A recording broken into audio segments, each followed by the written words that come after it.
Angie, John. how easy is it to launch a coaching business? Well, it's certainly not rocket science, but I don't think it's a lemonade stand either. Is it like the field of dreams? If you build it, they will come?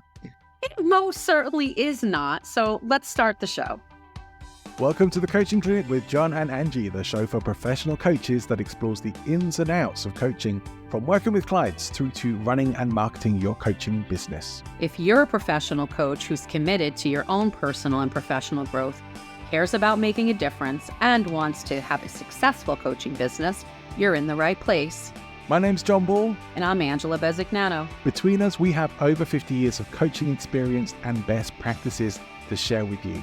From getting started to scaling up your business. We know what works and what doesn't, as well as what it really takes to have a successful and thriving coaching business. With new episodes every Wednesday. Make sure you're subscribed to get them fresh.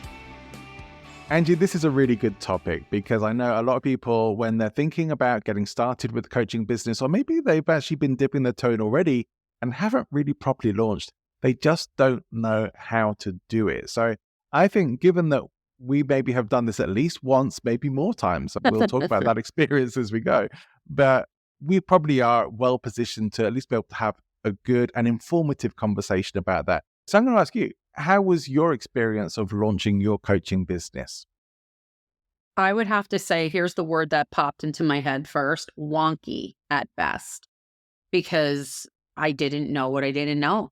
There wasn't the launch your coaching business playbook, if you will. And I really didn't know what I was doing. I didn't know about the administrative side, like the business side of the things you should be doing, best practices. My focus was on, I just need to get clients.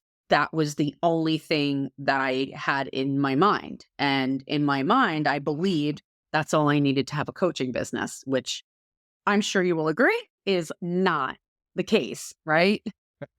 Yeah, I actually would agree. I think my first steps into having certified as a coach and then deciding that I was going to get some clients were very, what's the word I'm looking for? It was all over the place. It was a bit like throwing spaghetti at the wall, except I hadn't actually cooked the spaghetti yet. So nothing was there. There's a visual. Who's cleaning up that mess? So really nothing was sticking. And it was all like happenstance kind of things, like very chancy, think this might work. Awful things like trying to leave business cards at a table at an event. Stuff that really just isn't going to get you clients. Might get you one prospecting call if you're really lucky, but stuff that just isn't going to do a lot. So it does take a while to figure that out. I did realize that I didn't have a clue what I was doing when the phone wasn't ringing. The phone wasn't ringing. This is a time when we actually had to get on the phone with people rather than jump on a Zoom call because we didn't have that. Maybe we had Skype, but we didn't have Zoom yet. But again, most people probably didn't have that. So waiting for the phone to ring, it wasn't ringing. What's going on? I don't have a business unless I have people paying me to be a coach. Absolutely. Yeah, that's the 100% the truth. And something you said is really resonating with me because you said I got a coaching certification. I didn't even have that. I started coaching based on experience alone and then started I have several certifications now, but started in that arena of, I think I need to do something with this because obviously I had no reputation except in the spaces that people already knew me, but they didn't know me as a coach at the time. They knew me more of because I transitioned, right? So I was always in training and management and that kind of arena, which I guess essentially is coaching, right? But it didn't dawn on me that maybe first step was a certification. And I think there's a lot and I don't know what your experience is with that, because I think there's value in having those certifications. Most of them, not all the certifications that I have are actually really relevant right now. Same. But right? You kind of go, I did it for validation or something like that. Yeah. But at the end of the day, it really is still coming down to our experience, right? It really is, unless there's a process that you follow as a coach. And I think there's a lot of debate about whether you really need a certification or not. So maybe we should make that another one of our I topics. was just thinking about how much money I spent on getting qualified or certified as an NLP practitioner and master practitioner, and then thinking, was that money well spent? So, Yeah. I look back and I'm not sure. At the time, I thought yes, but Yeah. now I'm less Yeah. than certain. Yeah, so lots of things like that would be a great episode. We will do that. Yeah. What I want to get to here, perhaps, is if you could go back to the start of your coaching journey and be your own mentor, what would you do differently? How would you start things knowing what you know now? Well, I think honestly, the first thing is I would have niched immediately, right? I would have been intentional about where I was lead generating, where I was fishing, if you will. I think that would have been the very, very first thing that I did. This way, I wasn't really cherry picking because that was it. It was so, when I say wonky, I didn't know what to do or where to do it. The only thing that I did have in my corner was that my background was primarily in sales. So I at least, I was lucky in that I at least understood that everybody I know should know what I'm doing. But I also didn't know how to teach people how to refer me, not to sell me because I don't need anybody to sell me, right? But Yeah. like how to refer me. So I was very much looking at it from a singular generation. Like, I'm just going to talk to the people I know. And then once that's done, I guess that's it. What do I do then? So the first thing would be the niching, I think. And the second piece would be to not necessarily focus on who I didn't know yet, but really focusing deeply onto the contacts that I already had, because that's to this day a golden nugget for me. I agree. And I don't know if you've ever done this, and I'm going to make a slightly embarrassing confession that I have taken on several different network marketing or multi-level marketing opportunities, shall we call them, businesses. And as you might guess from how I'm saying this, none of it went very well. Yeah. But there's a bunch of reasons it didn't. However, in some of the situations, some of the training that they give was actually pretty good in some ways. They'll nearly always get you to start making a list of everyone you know and start contacting people. Now, there's good and bad to that, because obviously some people are not going to be particularly impressed if you haven't spoken to them for a long time and all you're contacting them for is, hey, I've got this great opportunity. Sure. Which happens a lot. But there are going to be people who you know who might actually be interested, if you're actually offering a service and started up a new business, might be interested at least in what you're doing, and may even be interested in your services if you are specific enough about the problem that you're solving, referring back to our niching episode. They may also be having conversations with other people who talk about something that's relevant to you. And say, I know someone of my friends or connections is doing this. Would you like me to connect them with you? That happens too.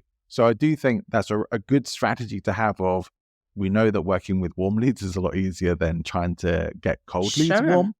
So yeah, great. Start thinking about who you're already connected to, who's in your network. I would say probably for me, for the first couple of years of coaching, the majority of my clients were people who already knew me.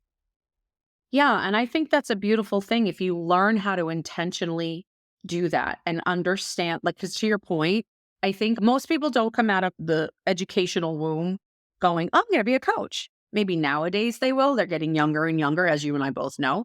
But most people that are coaching, that have been coaching for a period of time, have been doing it for a while. So they come from something else and they have so many people that they know. I think that most of those people that I've experienced, they are looking for the cold lead because those people don't know them yet. It's for them mentally, the mindset is that it's very hard for them to shift and say, hey, I'm not in finance anymore, right? I am coaching. It's a very different arena. And I think they have a hard time reintroducing themselves as a new kind of different type of professional. I think that's been a lot of the challenge. And not really knowing, if you're in a group with people and they say, what do you do? Well, I'm the vice president of Deutsche Bank. Okay, that's great. Obviously, it sounds, even if you don't know who Deutsche Bank is, it sounds really great. But if you go, well, I'm a coach, people go, oh, well, what do you coach on? And it's really hard to articulate that unless you know like what you do. If people ask me now, what do you do? I'm an executive coach. That's what I say. I'm an executive coach. I'm not a life coach per se. That's part of what I do. But you have to know how to talk about yourself, and you have to be intentional about reintroducing yourself and rebuilding the relationships that maybe you don't have. You know what I mean? Oh, we graduated together 40 years ago. Why would this person want to hear from me now? I don't know. Do a little research. Can you help them? Is there synergy? There's definitely ways to go about that. Yeah. And even if it's that warm lead isn't very warm, even if there's a lot of distance, there are always ways to turn things up, warm things up. You can always heat up your old leftovers, heat up your old leads. Absolutely. That's great. What a great analogy. We don't care how long they've been sitting in the refrigerator, heat them up anyway. That's great. Yeah. We just bought an air fryer at home, which is ideal for doing all that kind of thing. But don't put your leads in there; they won't like it. But when it actually comes to getting yourself some new clients, I do think it's really important that you at least know who you want to be serving, and you can then have that conversation about it, and probably maybe refer more than once back to the episode that we've already done on niching about how difficult it is to even have this conversation if you're trying to help everybody. So you do need that bit. So go and listen to that episode if you haven't already. But when you are actually having that conversation, how do you get to that conversation in the first place? How do you get people on board and into your little world? And I think it has to come from a number of things, and it can't just be a slapdash strategy of like, as my marketing coach would say, hope is not a strategy. So it can't just be that you hope that you're going to get some clients. You really actually need to do things that will get you clients, and that's going to be a bunch of things. So to my mind, there are still two real ways of doing this. Especially if you're having to go down the avenue of exploring outwards for clients and going past who you're already connected to, which is either going to be paid ads or leveraging social media in different kind of ways. And there are right ways and wrong ways to do this. And so I wonder what your thoughts on what I just said are. Well, I agree. And I think that it's going to sound very elementary and baseline, but I think it works, and it still works for me to this day, is that number one, I show up curious. So when I'm doing some homework, I'm looking to see where people are, what challenges they may be having, whether it's like personally, like what are they even posting? Sometimes that's easy bait, right? Easy catch. But I show up curious to conversations, and then I literally think about where I can connect the dots. It really is like the coaching perspective starts immediate for me. It's not, oh, I need to sell a package to this person.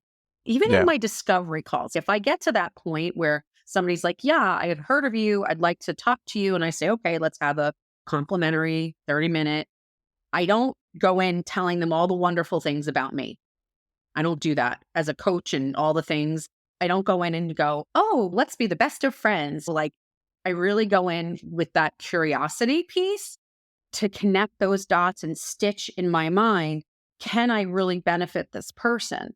This way, when I open my mouth to speak, I've already got a strategy in my head. So that's like the first thing, but that's obviously like a step later. But in terms of getting reintroduced to people, it's really just a conversation. Look at people from the space of curiosity. What can you do for them? And being intentional with those conversations. And it can take a lot of time, John. If you look on Instagram or Facebook, I leverage social media constantly. I don't really do any paid advertising because what I'm doing is working. So if I have a promotion that I'm doing or a topic that I'm talking about that's new or something that popped up in my head today while I was driving and I need to talk about it, I make sure that I am introducing that across my platforms. So think about it. If you look at your Facebook friend count or Instagram or LinkedIn or any of those other spaces, how many people are connected to you that know your name? They already know your name. Yeah. I'd be mining that all day, you know, and looking to see. I think the word that keeps coming up for me again is that synergy. So Yeah. I think I kind of glossed over your question a little bit, but No, it's okay. It's those okay. are the best practices for me.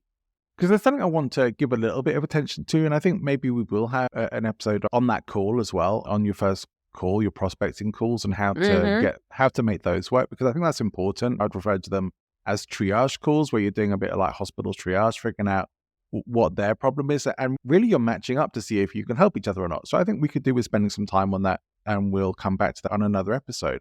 Agreed. What I see a lot of coaches doing, especially newer coaches, but not necessarily only newer coaches, is a strategy I really don't like. And I think a lot of people don't like it, of getting into either your DMs on Facebook because you're in a coaching group together, or sending you cold mail and connection requests on LinkedIn or other places when you have no relationship. You have no connection before. Have you ever had this kind of message? Hey, I noticed we're both in the same Facebook group. Blah, blah, blah. That's an instant delete for me. I'm sorry, it is. And same on LinkedIn as well. Like almost every day, there's a message coming through. I have these services. It's like, well, I have no relationship to you, and I didn't invite you into my inbox. If you come into my email inbox uninvited, even worse. I will actively campaign against you.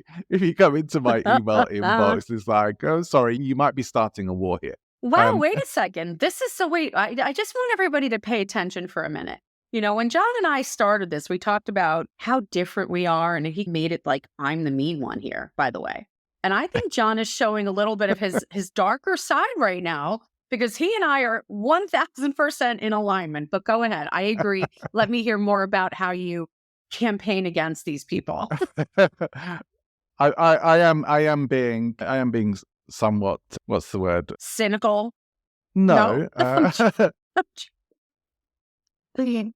God, I'm losing my words today. Where, you know, that thing, when you make more of something than it really is. Dramatic. Well, I am being dramatic. Perhaps being a little overly dramatic here, but I dislike it, and I am going to rant about that. And there are things that grind my gears. As relaxed and zen-like as I am most of the time, sometimes things really get my goat. And maybe because I am so relaxed the rest of the time, I get very riled at particular other times. So don't do that. Don't do those. If you feel something that you're doing is a bit sleazy or a bit not the best, or you don't have any kind of connection or relationship with the person that you're reaching out to and never have, don't do it, because the return on that is going to be far lower than the damage that does to your reputation in the business. So I'd say don't do it. Steer well clear of it. If you're going to reach out and connect with someone, add value to them. Don't try and start a sales conversation with them. Try and start a relationship if you're going to do that kind of strategy. And be helpful, be friendly, be service-minded, and hold off on whether there actually is a relationship there or not before you try having a sales conversation. So I do think it's just important to know those strategies, they may get a little return, but I don't think you're really going to get the effort. So many people are doing it. It's spammy, it's sleazy, and it's not a good, healthy way to grow your business that you can feel good about. So things like, maybe you don't have the budget for paid ads right now. Start getting a name for yourself. Go into the groups that have the people in that you would like to have and add value to them. Go into the Facebook pages, the YouTube videos, and wherever else, and comment on them. Go onto the live calls, be on their live events, and be adding value, be having conversations with people, and start creating relationships. You know what, and though? That's the point, though, John. That's exactly the problem. Everybody that I talk to does not want to go back and recultivate that relationship, or cultivate it, right? I mean, reintroduce and then cultivate. They want to do the quick hit. And I'm with you. I don't know if they did this overseas. I don't know if they did this in England or if they do it in Spain, but like during the holidays here in the US, it's not as big now because malls are closing and whatever. But I could remember walking into a department store and there's this attractive person standing there with a bottle of perfume, right, ready to spray me. And I literally got to the point where I would put my hands up like, no, don't do it. And I might even not go into the store because then they put them on either side of the entryway. There was no way around it. And as you're walking around trying to be polite, saying, no, thank you, no, thank you, they still wanted to spray me. And I was like, I have perfume on already. Like, sleazy. Hated it. And that's what I feel like you're describing in the coaching world. And guess what? But now they've smartened up. What they do is that same attractive person might be standing there and they give you a little packet that here's my free sample. And then you get to open it at your own leisure and decide. Because if you like it, you will go back and make the purchase. But if you're chasing me down, spraying me with, even if it's a beautiful scent that I might love, you've lost my sale because you are coming at me. And that is exactly what you're describing. So I think it's better if we give somebody that packet, right? Show yourself, do some videos, show people, do some reels, do some shorts, do some lives, showing what you do. And then they will come. So maybe that's where if you build it, well, they will come mentality might come from. And I'm not a believer, but I think it's a much better way of branding yourself, introducing yourself, and saying, hey, I'm not going to spray myself all over your DMs and in your email. I'm just showing you what I do. And if you're doing it well and you're doing it often enough with consistency, people will know what you're doing and kind of go, that's interesting. You said something that really resonated with me. That to me is so much more valuable than, the perfume of the coaching perfume. Like, stop it. It's bad. You know how many emails I get a day with, Angela, great profile. Please stop it. It's madness. This is one of the reasons why I like podcast guesting as a strategy. And I do think like speaking, podcast guesting, these can be great strategies because people have the choice of whether they want to turn up and listen to the conversation or whether they're going to carry on listening to you or not. The responsibility is all on you to pull people in and keep them in there as well. And also, if you're strategic about that kind of thing, your voice is being heard by people who are likely to be your clients, the right kind of people to be working with you, who will want to have that conversation. And if your message is specific enough and impactful enough for them, then they are likely to take that step of connecting with you, getting on your email list or booking a discovery call with you to find out a bit more about where things could go from here. How could we take this relationship to a level where I'm going to get what I need? It's like one of my business mentors, Chris Ducker.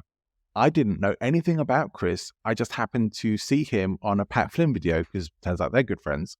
But him and Pat were talking and Chris just said something that was like, I don't do that. I need to do that. I need to speak to Chris. And I did. And I reached out and thankfully Chris has kind of become a friend now as well. It's great. Still a mentor of mine. But that's sometimes just how things can happen. Getting yourself out there and having your voice heard in the right places. Otherwise, it's a bit like pissing in the wind. It's just going to go everywhere. You need to, we want it to go in the right. I'm sorry. The visual took about 3 seconds. There was a delay. And I had this visual of pissing in the wind and spray. Oh, okay. You get it. But go ahead. I'm sorry. I was a little delayed in my reaction there. It's a little messy. Yes. So we want to be a bit tidier about things. And I think that's one good way of doing it. Yeah. So I think we maybe have covered not the specific, like we haven't given you a launch plan here, but we've at least maybe given you some best practices and some things to avoid as you start your journey of launching a coaching business. If you do have more specific questions about this, reach out to us on social media. We'd be happy to hear them, I'm sure. Absolutely. We're going to be coming back very soon with an episode of like when you are in that conversation. One of the bits that a lot of people worry about is what happens when you get to that question of how much is this going to cost? And a lot of people fall apart at that point. So that's what we're going to be talking about next time. Hope you'll join us for that. Absolutely. You want to be there for that one.